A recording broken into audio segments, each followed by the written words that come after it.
നമസ്കാരം. ജീവിത പ്രശ്നങ്ങൾ നേരിടുന്നവരും ക്ഷേത്രത്തിൽ പോകാൻ കഴിയാത്തവരും മറ്റ് മതസ്ഥരായിട്ടുള്ളവരും പേരും നാളും ഞങ്ങളുടെ കമൻറ്റ് ബോക്സിൽ രേഖപ്പെടുത്തിയാൽ ഞങ്ങളുടെ പ്രാർത്ഥനാ വേളയിൽ അതുകൂടി ഉൾപ്പെടുത്തുന്നതായിരിക്കും. അതുപോലെ തന്നെ ജാതക പരിശോധന ആവശ്യമായവർ താഴെ കാണുന്ന വാട്സാപ്പ് നമ്പറിൽ മെസ്സേജായി അയയ്ക്കുക, നേരിട്ട് വിളിക്കാതെ ഇരിക്കുക. ജാതക പരിശോധന നടത്തി ഭാഗ്യദായകമായ യന്ത്രങ്ങൾ നിർദ്ദേശിക്കുന്നു. ഭാഗ്യത്തിനും നേട്ടങ്ങൾക്കുമായി സുദർശന യന്ത്രം, ധനത്തിനും സമൃദ്ധിക്കുമായി ധനലക്ഷ്മി യന്ത്രം, വശ്യത്തിനായി ബാണേശി, അതുപോലെ തന്നെ ഗ്രഹസ്ഥാനങ്ങളുടെ ദോഷത്തെ പരിഹരിക്കുന്നതിനായിട്ട് നവഗ്രഹ യന്ത്രം, കുജരാഹുകേതു ദോഷങ്ങൾക്കായുള്ള യന്ത്രങ്ങളും തയ്യാർ ചെയ്തു നൽകുന്നു. യന്ത്രങ്ങൾ ആവശ്യമായുള്ളവർ ഞങ്ങളുടെ ചാനലുമായി ബന്ധപ്പെടുക.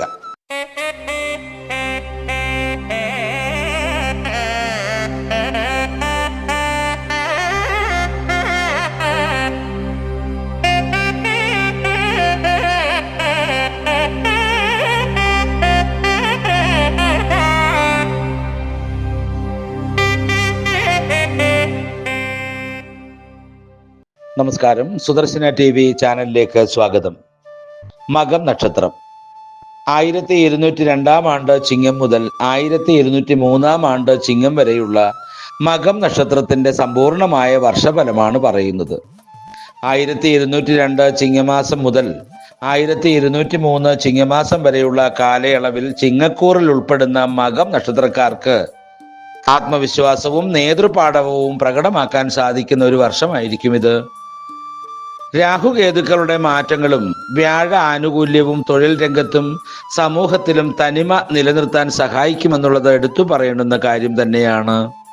അതുപോലെ തന്നെ സാമ്പത്തിക സ്ഥിരത കൈവരിക്കുമെങ്കിലും ചെലവുകളിലും ആരോഗ്യത്തിലും അല്പം ജാഗ്രത ആവശ്യമാണ്. ഇനി കാലയളവ് തിരിച്ചുള്ള ഗുണദോഷ ഫലങ്ങളെ കുറിച്ചാണ് പറയുന്നത്. ചിങ്ങം, കന്നി, തുലാം, അതായത് വർഷാരംഭത്തിൽ ആത്മവിശ്വാസം വർദ്ധിക്കുകയും പുതിയ പദ്ധതികൾക്ക് തുടക്കം കുറിക്കുകയും ചെയ്യും. അതുപോലെ തന്നെ മകം നക്ഷത്ര ജാതരെ സംബന്ധിച്ചിടത്തോളം തൊഴിൽ രംഗത്ത് നേതൃസ്ഥാനങ്ങളിലേക്ക് ഉയരാനുള്ള അവസരമുണ്ടാകും. സ്വന്തമായി ബിസിനസ് ചെയ്യുന്നവർക്ക് നല്ല ലാഭവും പുതിയ കരാറുകളും ഒക്കെ ലഭിക്കും. കുടുംബത്തിൽ സന്തോഷമായിരിക്കുന്ന അന്തരീക്ഷവും മംഗളകരമായ കർമ്മങ്ങളിൽ പങ്കെടുക്കുവാനുള്ള അവസരവും ഉണ്ടാകും. വന്നു ചേരും. ഇനി ചിങ്ങം, കന്നി, തുലാം മാസങ്ങളിലുള്ള ദോഷഫലങ്ങൾ എന്ന് പറയുന്നത് അഹങ്കാരമോ അമിത ആത്മവിശ്വാസമോ കാരണം ചില സൗഹൃദങ്ങളിലൊക്കെ വിള്ളൽ വീഴാം. അപ്രതീക്ഷിതവും അനാവശ്യവുമായ ചെലവുകൾ വന്നു ചേരാൻ സാധ്യത ഏറെയാണ്. വിനയത്തോടും സമചിത്തതയോടെയും കാര്യങ്ങൾ കൈകാര്യം ചെയ്യുക എന്നുള്ളതാണ് വേണ്ടത്. വൃശ്ചികം, ധനു, മകരം മാസങ്ങളിൽ സാമ്പത്തിക ഇടപാടുകളിൽ കരുതലോടെ മുന്നേറേണ്ടുന്ന സമയമാണ്. വിദേശത്തു നിന്നോ മറ്റ് ഉറവിടങ്ങളിൽ നിന്നോ അപ്രതീക്ഷിതമായ ധനലാഭം ഉണ്ടാകും.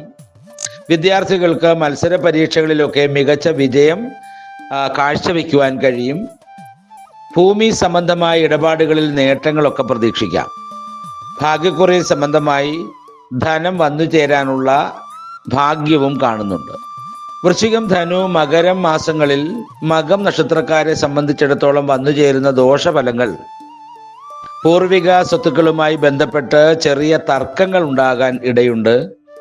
രക്തസമ്മർദ്ദം, അസ്ഥി സംബന്ധമായ ബുദ്ധിമുട്ടുകൾ എന്നിവയ്ക്ക് സാധ്യത കാണുന്നുണ്ട്. ആരോഗ്യ കാര്യങ്ങളിൽ കൃത്യമായ വൈദ്യ പരിശോധന ഉറപ്പാക്കുക എന്നുള്ളതാണ് ചെയ്യേണ്ടുന്നത്. മകം നക്ഷത്ര ജാതരെ സംബന്ധിച്ചിടത്തോളം കുംഭം, മീനം, മേടം മാസങ്ങൾ കർമ്മരംഗത്ത് കഠിനമായ അധ്വാനം ആവശ്യമായി വരുമെങ്കിലും കരിയറിൽ വലിയ മുന്നേറ്റമുണ്ടാകും. അതുപോലെ തന്നെ ഉദ്യോഗാർത്ഥികൾക്ക് മേലധികാരികളുടെ പ്രശംസയും പുതിയ ചുമതലകളുമൊക്കെ ലഭിക്കുവാനുള്ള ഭാഗ്യമുണ്ട്.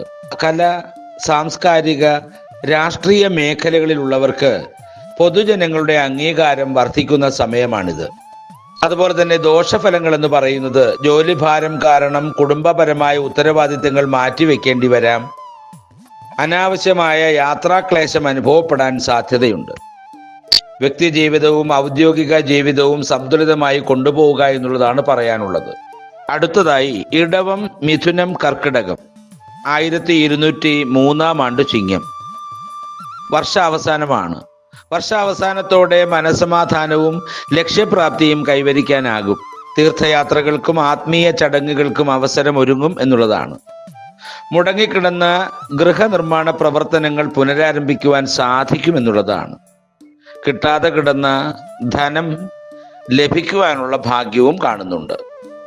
അതുപോലെ തന്നെ ഇടവം, മിഥുനം, കർക്കിടകം, 1203 ആണ്ട് ചിങ്ങം ഈ സമയങ്ങളിലെ ദോഷഫലങ്ങൾ എന്ന് പറയുന്നത് സാമ്പത്തിക കാര്യങ്ങളിൽ അനാവശ്യമായി റിസ്ക് എടുക്കുന്നത് ഒഴിവാക്കുക എന്നുള്ളതാണ്. വാഹന ഉപയോഗത്തിലും ദൂരയാത്രകളിലും ശ്രദ്ധ പുലർത്തണം. വലിയ നിക്ഷേപങ്ങൾ നടത്തുമ്പോൾ വിദഗ്ധരുടെ ഉപദേശം തേടുക എന്നുള്ളത് ചെയ്യേണ്ടുന്നതാണ്. അതുപോലെ തന്നെ പൊതുവായ ചില കാര്യങ്ങൾ കൂടി പറയുകയാണ്. കുടുംബ പ്രശ്നങ്ങൾ പരിഹരിക്കുന്നതിനായുള്ള ശ്രമം നടത്തും. വസ്തു സംബന്ധമായ ഇടപാടുകൾക്ക് കാലതാമസം വന്നു ചേരാം. അതുപോലെ തന്നെ മനസ്സിന് ഇഷ്ടപ്പെട്ട ജീവിത പങ്കാളിയെ ലഭിക്കും എന്നുള്ളത് പ്രത്യേകം പറയേണ്ടുന്ന കാര്യം തന്നെയാണ്. ഈശ്വര സഹായം കൂടുതൽ ഉണ്ടാകുന്ന സമയമാണ് 1202 ചിങ്ങം മുതൽ 1203 ചിങ്ങം വരെയുള്ള സമയം. കുടുംബത്തിലുണ്ടായിരുന്ന ദോഷത്തിന് പരിഹാരം കാണും. പണമിടപാടുകളിൽ വാഗ്ദാനം നിറവേറ്റാൻ കഴിയാതെ വരും. കൈവശ ഭൂമി നഷ്ടപ്പെടാതിരിക്കാൻ പ്രത്യേകം ശ്രദ്ധിക്കണം. കുടുംബത്തിൽ നിന്നും അകന്നു കഴിയേണ്ടതായ സന്ദർഭങ്ങൾ വരാം. അതുപോലെ തന്നെ സാമൂഹിക പ്രശ്നങ്ങളിൽ നിസ്വാർത്ഥമായി ഇടപെടുന്നത് മൂലം സമൂഹത്തിൽ നല്ല ബഹുമതിയൊക്കെ ലഭിക്കുവാനുള്ള ഭാഗ്യവും കാണുന്നുണ്ട്. അതുപോലെ സ്വന്തം ഭവനത്തിൽ നിലനിൽക്കുന്ന പ്രശ്നങ്ങൾ പരിഹരിക്കപ്പെടുന്നതാണ്. കലാകാരന്മാർക്ക് കാലം അനുകൂലമായി കാണുന്നു. എല്ലാ പ്രവർത്തന മണ്ഡലങ്ങളിലും ദൈവാനുഗ്രഹം ഉറപ്പായും ഉണ്ടാകും. തൊഴിൽ മേഖലയിൽ ഉയർച്ചയുണ്ടാവും. ശത്രുക്കളുടെ ദുഷ്പ്രചരണങ്ങൾ കൂടാൻ സാധ്യതയുണ്ട്. വിശ്വസിച്ച് ഇരുന്നവരിൽ നിന്ന് വഞ്ചിതരാകുവാനിടയുണ്ട്. മേന്മയുള്ള വിവാഹ ജീവിതം ലഭിക്കും. അതുപോലെ തന്നെ വ്യത്യസ്ത മേഖലകളിൽ നിന്ന് ധനവരവുണ്ടാകും. ശത്രുഭേദമന്യേ എല്ലാവരെയും കണ്ണടച്ച് വിശ്വസിക്കരുത്. ഭാര്യയുടെ സ്വത്തുക്കളെ സംബന്ധിച്ചുള്ള തർക്കങ്ങൾ പരിഹരിക്കും.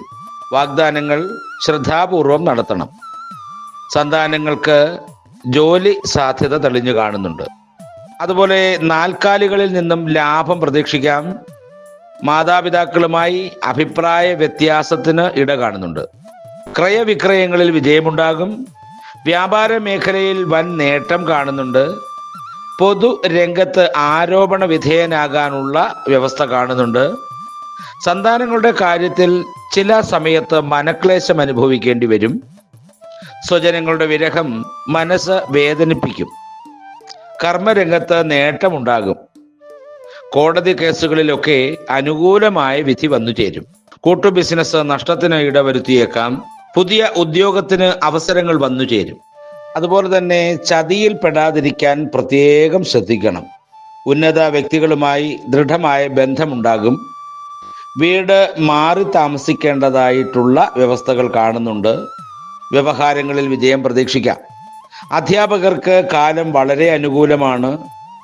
ഈശ്വരാനുഗ്രഹം കൂടുതൽ ഉള്ളതുകൊണ്ട് ചില അപകടങ്ങളിൽ നിന്നൊക്കെ അത്ഭുതകരമായി രക്ഷപ്പെടും.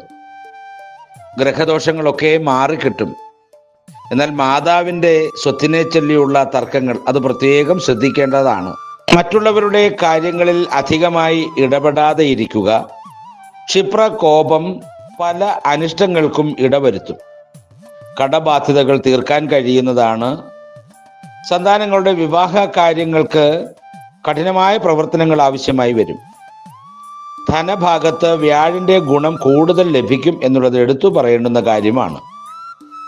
അഭയം തേടി വരുന്നവർക്ക് ആശ്രയം നൽകും. വാഹനയോഗം, ഗൃഹമാറ്റം എന്നിവ കാണുന്നുണ്ട്. ധനലാഭം, രോഗങ്ങളിൽ നിന്നുള്ള മുക്തി എന്നിവയുണ്ടാവും. വരവ് ചിലവ് കണക്കുകളുമായി പൊരുത്തപ്പെട്ടു പോകുവാൻ കഴിയുമെന്നുള്ളതാണ്. പുണ്യകർമ്മങ്ങൾ ചെയ്തും പുണ്യസ്ഥലങ്ങൾ സന്ദർശിച്ചും ശിവപ്രീതി നേടുന്നതിനായിട്ടുള്ള ഭാഗ്യം കാണുന്നുണ്ട്. സർവദോഷങ്ങളും വർഷ അവസാനത്തോടുകൂടി മാറിക്കിട്ടുമെന്നുള്ളതാണ്. അറിയാത്ത കാര്യങ്ങളിൽ അഭിപ്രായം പറയാൻ പോകരുത്. പ്രതിസന്ധികളെ അതിജീവിക്കുവാൻ കഴിയും. സാമ്പത്തിക ഇടപാടുകൾ സൂക്ഷിച്ചു കൈകാര്യം ചെയ്യണം. കൈവശ ഭൂമിയും ധനവും കൈവിട്ടു പോകാതെ സൂക്ഷിക്കുക. തൊഴിൽ മേഖലയിൽ ഉയർച്ച കാണുന്നുണ്ട്. ആത്മവിശ്വാസവും കൃത്യനിർവഹണ ശക്തിയും കൂടും. വിട്ടുവീഴ്ചകൾ ചെയ്യുന്നത് കൊണ്ട് കുടുംബത്തിൽ സ്വസ്ഥതയും സമാധാനവും വന്നുചേരും. തീർച്ചയായും ലോട്ടറി പോലെയുള്ള വലിയ ഭാഗ്യങ്ങൾ ഈ വർഷം വന്നു ചേരാനുള്ള അനുഗ്രഹം കാണുന്നുണ്ട്. മകം കേതുവിന്റെ നക്ഷത്രമായതിനാൽ ഗണപതി ഭജനം നടത്തുന്നത് സർവ്വവിഘ്നങ്ങളും മാറുന്നതിന് കാരണമാകും. ഞായറാഴ്ചകളിൽ കേതുദോഷ പരിഹാരത്തിനായി ഗണപതി ക്ഷേത്രത്തിൽ ഗണപതി ഹോമവും കറുകമാല സമർപ്പണവും നടത്തുക. ചിങ്ങക്കൂറിന്റെ അധിപൻ സൂര്യനായതിനാൽ ദിവസവും രാവിലെ ആദിത്യ ഹൃദയം ജപിക്കുന്നത് വളരെ ഭാഗ്യദായകമായിരിക്കും. സൂര്യന് അർഘ്യം സമർപ്പിക്കുന്നതും തൊഴിൽ വിജയത്തിന്, അതുപോലെ തന്നെ കർമ്മ മേഖലയിൽ ശക്തി പ്രാപിക്കുന്നതിന് കാരണമായി തീരും. ആരോഗ്യത്തിന്റെ വിജയത്തിനും ഉത്തമമാണ്. മകം നക്ഷത്രക്കാർ പിതൃക്കളെ സ്മരിക്കുന്നതും പിതൃതർപ്പണാദി കാര്യങ്ങൾ കൃത്യമായി നടത്തുന്നതും കുടുംബ ഐശ്വര്യത്തിന് വലിയ വഴിയൊരുക്കും. ഭാഗ്യദായകമായിരിക്കുന്ന അവസ്ഥയിൽ ചെന്നു ചേരാൻ പിതൃപ്രീതി അനുഗ്രഹദായകമായി മാറും. തീർച്ചയായിട്ടും എല്ലാ നന്മകളും മകം നക്ഷത്രക്കാർക്ക് വന്നു ചേരട്ടെ എന്ന് ഈശ്വരനോട് പ്രാർത്ഥിച്ചുകൊണ്ട് നിർത്തുന്നു. നന്ദി, നമസ്കാരം.